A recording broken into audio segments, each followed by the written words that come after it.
வணக்கம் and welcome to ABIS DELICACY. இன்றைக்கி ABIS DELICACYயில் என்ன ஸ்பெஷல்னு பார்த்தீங்கன்னா சீ ஃபுட் ஸ்டஃப்டு பனியாரம்.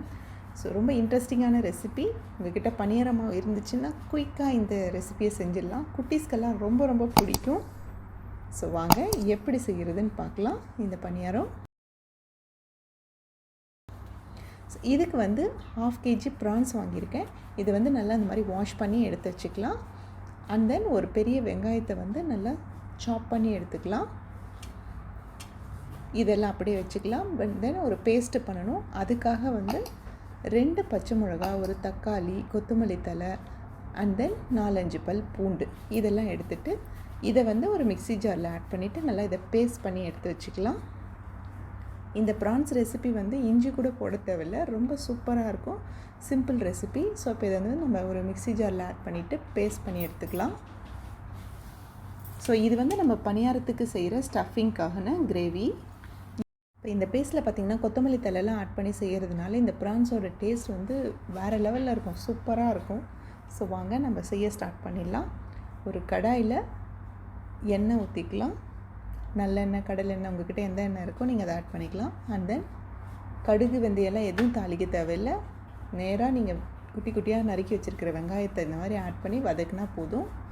வெங்காயம் நல்லா வதங்கணும். பாருங்கள், நல்லா வெங்காயம் வந்து வதங்கிருச்சு. இந்த டைமில் வந்து நம்ம இப்போ நல்லா வாஷ் பண்ணி வச்சுருக்கிற ப்ரான்ஸை ஆட் பண்ண போகிறோம். இதில் வந்து ப்ரான்ஸை ஆட் பண்ணிவிட்டு கண்டிப்பாக உப்பு, மஞ்சள் போட்டு தான் இதை வந்து நம்ம வதக்கணும். ஸோ அதனால் உப்பு கொஞ்சம், மஞ்சள் கொஞ்சம் ஆட் பண்ணிவிட்டு இதை நல்லா வதக்கிக்கலாம்.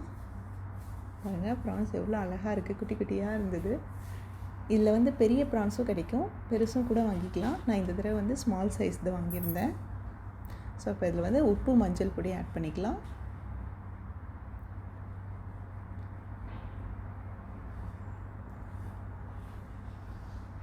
ஸோ இப்போ இது நல்லா வதக்கிக்கலாம். ப்ரான்ஸ் வந்து நல்லா அது வந்து உருண்டு அந்த ஷேப் வந்து வளைஞ்சி வரும். அதுக்கப்புறம் அது தண்ணி விட ஸ்டார்ட் பண்ணும். ஸோ அந்த டைம் வரைக்கும் இதை நல்லா வதக்கிக்கோங்க.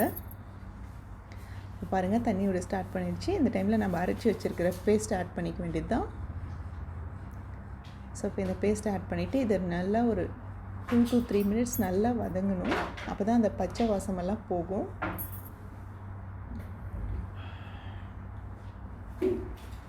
இந்த பச்சை வாசமெல்லாம் போகிற அளவுக்கு இதை நல்லா வதக்கிட்டு கொஞ்ச நேரம் மூடி வச்சிடலாம். இப்போ வந்து மீடியமில் வச்சு தான் இதை செய்யணும்.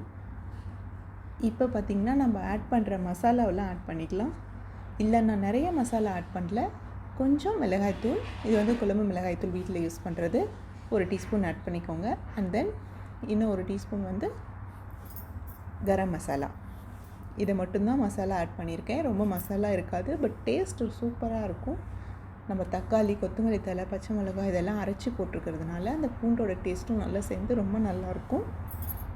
பாருங்கள், இது வந்து நல்லா க்ளோஸ் பண்ணி ஒரு 5 to 10 minutes வச்சுட்டிங்கன்னா அது நல்லா சூப்பராக வெந்துடும். மீடியம் ஃப்ளேமில் இந்த ப்ரான்ஸ் நல்லா சாஃப்டாக வெந்திருக்கும். இன்னும் 10 minutesக்கு மேலே வேக வச்சிங்கன்னா நல்லா ப்ரான்ஸ் கெட்டியாகிடும். அதனால் இந்த மாதிரி சாஃப்டாக வரணும் நீங்கள் கட் பண்ணாவே. அந்த மாதிரி இதை வந்து நல்லா குக் பண்ணி எடுத்துக்கோங்க. பாருங்கள், கிரேவியும் நல்லா திக்காகிடுச்சு. ஸோ இப்போ ஸ்டஃபிங் பண்ணது கரெக்டாக இருக்கும். நான் பனியாரம் செய்ய ஸ்டார்ட் பண்ணிடலாம். ஸோ பனியாரக்கல் காஞ்சதுக்கப்புறம் நல்லா எண்ணெய் தடவிட்டு பனியாரத்துக்கு மாவு ஊற்றிடலாம்.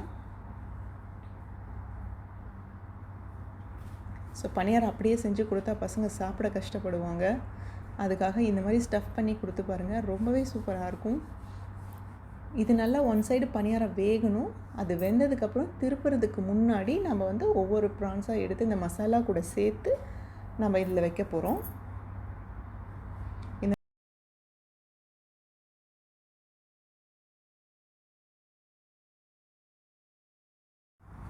ஸோ இப்போ இது வந்து ஹாஃப் வெந்துருச்சு. இது திருப்புற ஸ்டேஜில் இருக்கிறதுனால இதில் நான் ப்ரான்ஸ் எல்லாம் ஆட் பண்ணிக்கிறேன். ஸோ இந்த மாதிரி எல்லா பனியாரத்துலேயும் ஆட் பண்ணிவிட்டு நம்ம இதை திருப்பிடலாம்.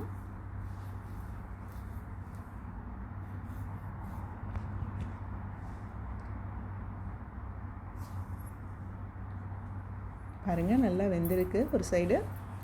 இப்போ நெக்ஸ்ட் சைடும் நல்லா அந்த மாதிரி வெந்துடும். இப்போ அந்த மாவு திருப்பி போடும்போது அந்த ப்ரான்ஸ் வந்து உள்ளே போய்டும், நல்லா ஸ்டஃப் ஆகி சூப்பராக வெந்துடும்.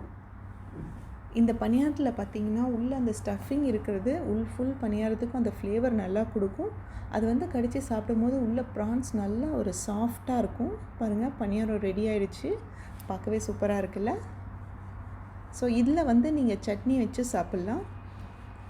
அபிஸ் டெலிகசியில் 3 வகையான சட்னி, ட்ரை கலர் சட்னி நான் ஒரு வீடியோ அப்லோட் பண்ணியிருக்கேன். அந்த 3 சட்னியுமே இதுக்கு நல்ல ஆப்டாக இருக்கும். எஸ்பெஷலி அந்த க்ரீன் சட்னி செஞ்சிங்கன்னா ரொம்பவே டேஸ்டியாக இருக்கும். ஸோ செஞ்சு பாருங்கள். நான் அந்த வீடியோவோட லிங்க்கை வந்து நான் டிஸ்கிரிப்ஷனில் கொடுக்குறேன். பாருங்கள், பணியாரம் உள்ள எப்படி இருக்குது, ஸ்டஃப் ஆகி ப்ரான்ஸ் எல்லாம். இது ரொம்ப சாஃப்டாக இருக்கும். இந்த பணியாரம் சாப்பிட்றதுக்கு உள்ள ப்ரான்ஸோட அந்த டேஸ்ட் வந்து ரொம்ப ரொம்ப நல்லாயிருக்கும், ஃப்ளேவர்ஃபுல்லாக. பசங்களுக்கு ரொம்பவே பிடிக்கும். காரமும் நிறையா இருக்காது, சூப்பராக சாப்பிட்ருவாங்க. ஸோ வீட்டில் கண்டிப்பாக செஞ்சு கொடுத்து பாருங்கள் இந்த டிஃப்ரெண்ட்டான ரெசிப்பியை. மறக்காமல் அபிஸ் டெலிகசியை சப்ஸ்கிரைப் பண்ணுங்கள், ஷேர் பண்ணுங்கள், உங்களோட கமெண்ட்ஸை பாஸ் பண்ணுங்கள். தேங்க்யூ ஃபார் வாட்சிங். பாய்.